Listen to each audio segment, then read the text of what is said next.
दोस्तों, चंद्रबाबू नायडू लेंगे मोदी से बदला। राजनीतिक गलियारों में यह आवाज तेज हो गई है कि चंद्रबाबू नायडू ने तुरुप के इक्के को संभाल कर रखा है। समय आने पर नायडू पत्ते खोलेंगे और मोदी के मुंह पर फेंकेंगे। चंद्रबाबू नायडू अब मोदी से बदला लेंगे। इस बात पर क्यों जोर दिया जा रहा है बताएंगे आगे आपको, लेकिन पहले जो मोदी भक्त हैं या मोदी भक्ति में लीन होके सोशल मीडिया पर रोज मुसलमानों को गाली देते हैं, उन्हें ये वीडियो देखने की बेहद जरूरत है। तो आप भी वीडियो को आखिर तक देखिएगा, क्योंकि ये वीडियो, जो इंफॉर्मेशन आपको इस वीडियो में मैं बताऊंगी, उसे सुनने और समझने के बाद आप सोचेंगे कि क्या दोगलापन है, क्या दोहरा चरित्र है नरेंद्र मोदी जी का। वीडियो को आखिर तक देखिएगा। नमस्कार, स्वागत है आप सभी का देश नीति पर। देश नीति केवल सच्ची और पक्की खबरें। आंध्र प्रदेश के स्पेशल स्टेटस की डिमांड पर अड़कर चंद्रबाबू नायडू ने एनडीए छोड़ा था। आज वो बन गए मोदी सरकार के सबसे अहम पिलर। अगर वो पिलर थोड़ा सा डगमगा गया तो पूरी एनडीए सरकार कांप जाएगी, हिल जाएगी।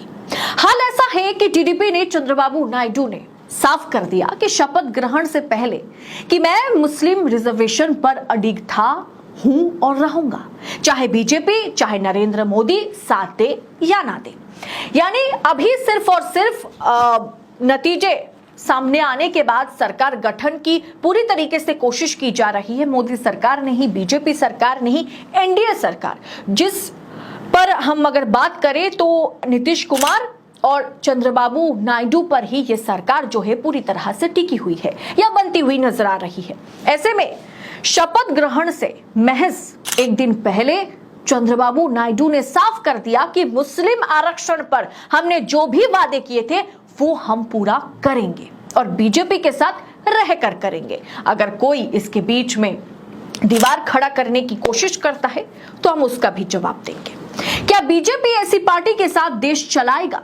दोस्तों, मैं आपको और मोदी भक्तों को बता देती हूं कि जिस रथ में अभी मोदी जी सवार है वो रथ चंद्रबाबू नायडू चला रहे हैं।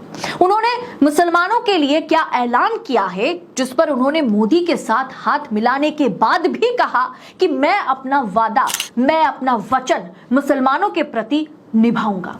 पहला, 4% मुस्लिम रिजर्वेशन, 4% मुस्लिम आरक्षण का वादा। दूसरा, हज जाने वालों को 1 लाख रुपए दी जाएगी आंध्र प्रदेश या टीडीपी द्वारा।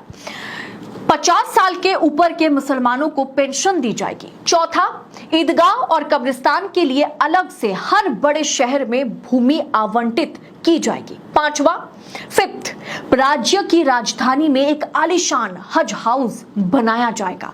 छठा, नूर भाषा कॉरपोरेशन बनाया जाएगा, 100 करोड़ का बजट है इसका।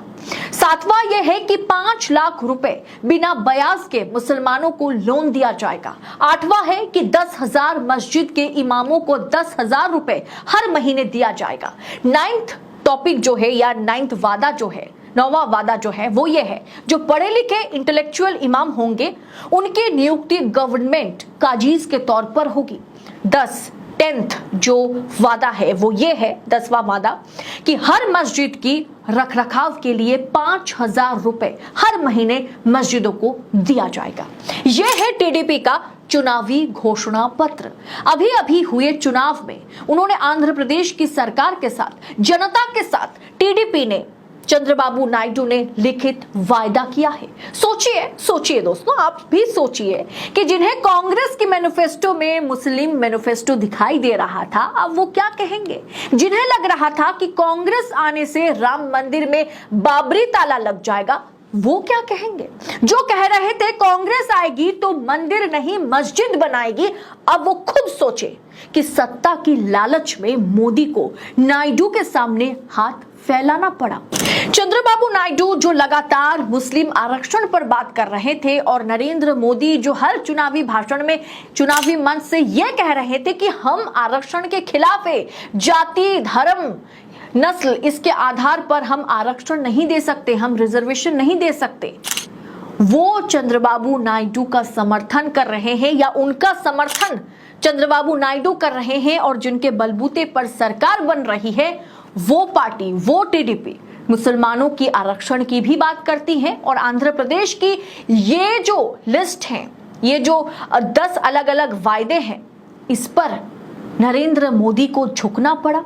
इसे तो कहते हैं ना थूक कर चाटना, यही नरेंद्र मोदी करते हुए नजर आ रहे हैं। और चंद्रबाबू नायडू को भी मौका चाहिए था, उन्हें मौके का इंतजार था। मंत्री पद, स्पीकर की कुर्सी के साथ साथ जिस आंध्र प्रदेश के स्पेशल स्टेटस की डिमांड पर अड़कर उन्होंने एनडीए को छोड़ा था, आज उन्हें आंध्र प्रदेश के लिए स्पेशल स्टेटस का दर्जा चाहिए। और चंद्रबाबू नायडू पर जो सीबीआई का केस चल रहा है, जिसके चलते उन्हें जेल तक जाना पड़ा था चुनाव से पहले, आंध्र प्रदेश कौशल विकास भ्रष्टाचार मामला, उसे चंद्रबाबू नायडू अपने सर के ऊपर से हटाना जरूर चाहेंगे। और यही जो है सबसे पहले नरेंद्र मोदी के सामने रखा जाएगा।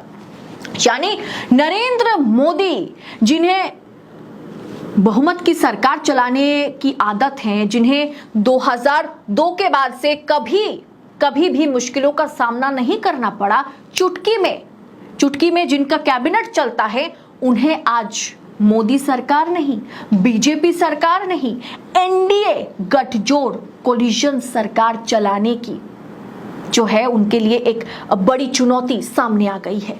ऐसे में मोदी जो है वो चौतरफा फंस गए। एक तरफ नीतीश है, जिन्हें भी मंत्री पद चाहिए, जिन्हें अटल बिहारी के सरकार में जो कम्युनिकेशन था उनके साथ, अटल बिहारी सरकार का जो इक्वेशन था वही उन्हें बरकरार चाहिए। उन्हें तमाम मंत्रालय चाहिए जो कहीं ना कहीं देने के लिए नरेंद्र मोदी और शाह को कम से कम 100 बार सोचने की जरूरत पड़ेगी। ऐसे मंत्रालय के दावे किए जा रहे हैं, ऐसे मंत्रालय मांगे जा रहे हैं। नीतीश कुमार को भी बिहार के लिए स्पेशल स्टेटस चाहिए। नीतीश कुमार एक तरफ है, चंद्रबाबू नायडू एक तरफ है, आरएसएस एक तरफ है, योगी एक तरफ है। मोदी के लिए सरकार चलाने का राह आसान नहीं है।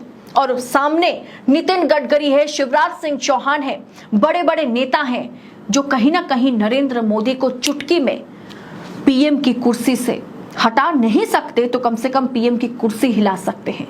ऐसे में जैसे मैंने आपसे कहा कि नरेंद्र मोदी चौतरफा फंस गए हैं और इसमें सबसे बड़ा खेल जो है वो चंद्रबाबू नायडू, नीतीश से भी बड़ा खेल जो है वो चंद्रबाबू नायडू कुछ ही महीने में कर देंगे, देख लीजिएगा आप। फिलहाल इस पूरे विषय पर आपकी राय क्या है? आप कमेंट कर अपनी राय हमारे साथ जरूर शेयर कीजिएगा। बाकी ऐसी खबरों को मैं लगातार आपसे कहती हूं कि राजनीति और राजनेताओं से जुड़ी खबरों को अगर सबसे पहले आपको पाना है, सबसे सटीक विश्लेषण के साथ पाना है, अगर एक्सक्लूसिवली आप पाना चाहते हैं तो आपको चैनल को सब्सक्राइब करना होगा, देश नीति के साथ बने रहना होगा। फिलहाल इस रिपोर्ट में, इस वीडियो में इतना ही। बहुत जल्द आपसे फिर होगी मुलाकात ऐसे ही तमाम खबरों के साथ। राजनीतिक खबरों पर बारीकी से नजर हमारी है और जो भी जैसे जैसे अपडेट होता चला जा रहा है एनडीए सरकार गठन को लेकर के, उस पर भी हमारी कड़ी निगाह होगी। वो खबरें हम आप तक पहुंचाएं।